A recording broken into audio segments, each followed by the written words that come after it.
Primeiro eu quero começar a explicar para vocês o porquê do título Casa de Davi. Muita gente talvez não sabe por que esse título Casa de Davi. Eu vou contar para vocês que esse título está na Bíblia e ele tem uma relação arqueológica com o rei Davi muito importante. O título A Casa de Davi, ele aparece pelo menos umas 26 vezes, salvo engano, 20 e poucas vezes no Antigo Testamento, significando a dinastia de Davi. Em hebraico é Beit David, casa de Davi, a dinastia de Davi. E essa é uma expressão hebraica importante, porque ela não é apenas histórica, realmente houve uma dinastia de Davi, como ela também consolida uma coisa que vai surpreender vocês. Você sabia que de todos os personagens do Antigo Testamento, o mais importante do ponto de vista arqueológico é Davi? Se eu perguntasse aqui, eu deveria ter feito isso antes para ouvir a opinião de vocês. Se eu perguntasse, na sua opinião, qual o personagem mais importante do Antigo Testamento, talvez muitos de vocês iam dizer Moisés, Abraão, Isaac,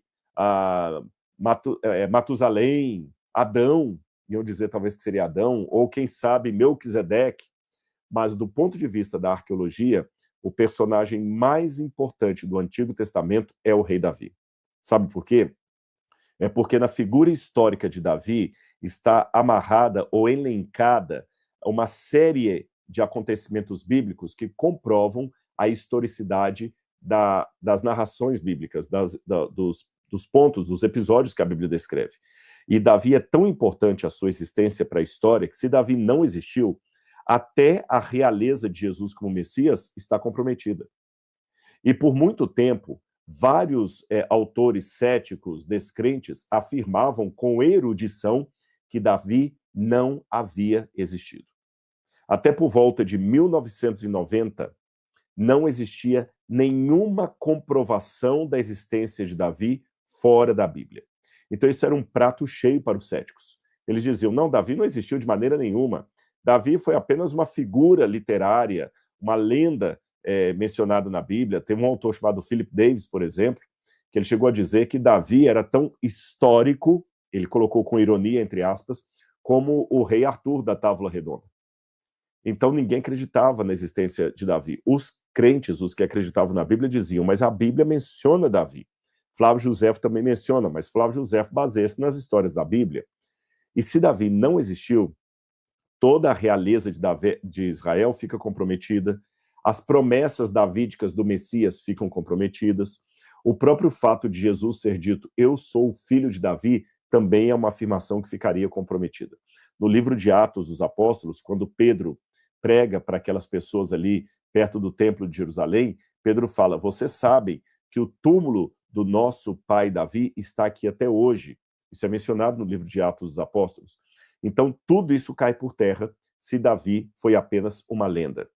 Mas, olha que interessante, já que eu falei que Casa de Davi significa a dinastia de Davi, em 1993, Avram Viram estava escavando o sítio arqueológico de Tel Dan, no norte de Israel, quando uma de suas alunas, e que também era sua secretária, encontrou no piso, assim, como um segundo uso, essa pedra. E ela estava com inscrições aramaicas. E a parte que está em destaque aí, olha, é a parte onde está escrito Beit David, casa de Davi. Essa foi uma comprovação importantíssima da existência de Davi. O curioso é que os críticos estavam tão certos que não existira, que Davi seria um mito, que quando essa pedra foi encontrada, eles começaram a dar várias argumentações para dizer que ali não havia uma comprovação histórica de Davi. Por exemplo, alguns diziam que aquela pedra foi forjada. Mentira, ela não foi forjada. Aplicaram técnicas de pátina nela e viram que a inscrição é antiga, data do 9º século antes de Cristo. Aí depois disseram que não, que na verdade ele não estava escrito Beit David, mas Beit Dod, casa do tio. Dod é tio em hebraico, ou amado. Não, também não faz o menor sentido. Aí depois admitiram, tá bom, Davi existiu, mas ele não foi rei de um reino unificado de Israel. Por que eles diziam? Jerusalém nunca foi capital de um reino unificado. Mas aí a pesquisadora Eilat Massar, que já faleceu, uma arqueóloga muito respeitada em Israel, ela encontrou indícios, evidências muito claras em Jerusalém de que ali foi a capital de um reino e que até o provável palácio de Davi estava ali no lugar perto de Jerusalém. Ela encontrou o palácio de Davi. Mas agora nós estamos trabalhando para comprovar o reino unificado de Davi. Por isso que nós aqui no NASP, através do MAB, estamos juntamente com a Universidade Hebraica de Jerusalém, escavando o sítio arqueológico de Lachish, ou Laquis em português.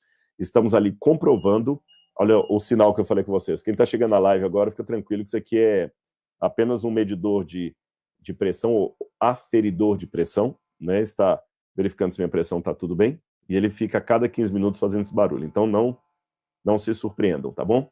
Então, como eu estava dizendo, nós estamos agora nessa investigação arqueológica, são as escavações que estamos fazendo em Israel, para ajudar a consubstanciar a tese de que houve um reino unificado de Davi e Salomão, conforme diz a Bíblia, coisa que os críticos ainda insistem em negar.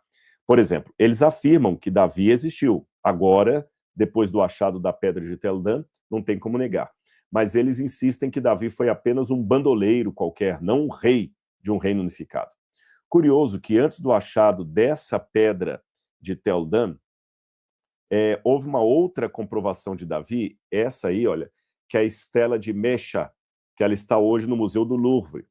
Um pesquisador, um especialista em línguas semíticas antigas, chamado André Lamer, ele diz que tinha encontrado numa parte mais danificada dessa pedra a expressão Beit David. Esse achado de André Lamer ocorreu 1 ano antes do achado de Tel Dan, mas ele foi ridicularizado pela academia. André Lamer era um dos maiores epigrafistas da Europa, mas, gente, a sua reputação foi vilipendiada.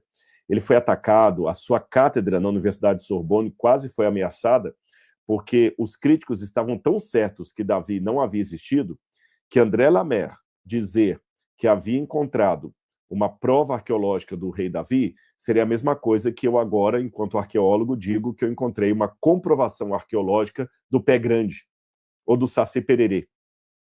A academia não vai acreditar numa coisa dessa, é uma bobagem. Assim, eles tinham também por certo que Davi era uma lenda, à semelhança do Pé Grande. E falar que teve uma prova arqueológica de Davi, no sense.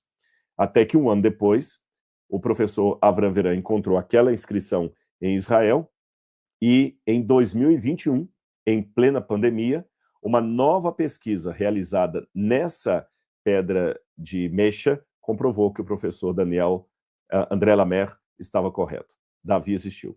Então, a expressão casa de Davi, que eles usam no filme, é uma expressão que é usada na Bíblia para falar da dinastia de Davi, a casa de Davi, uma expressão que aparece, eu acho que são 25 ou 26 vezes na Bíblia, e essa mesma expressão foi encontrada em 2 inscrições da Antiguidade, a estela de Mesha e a estela de Tel Dan, comprovando a existência de Davi e da sua descendência.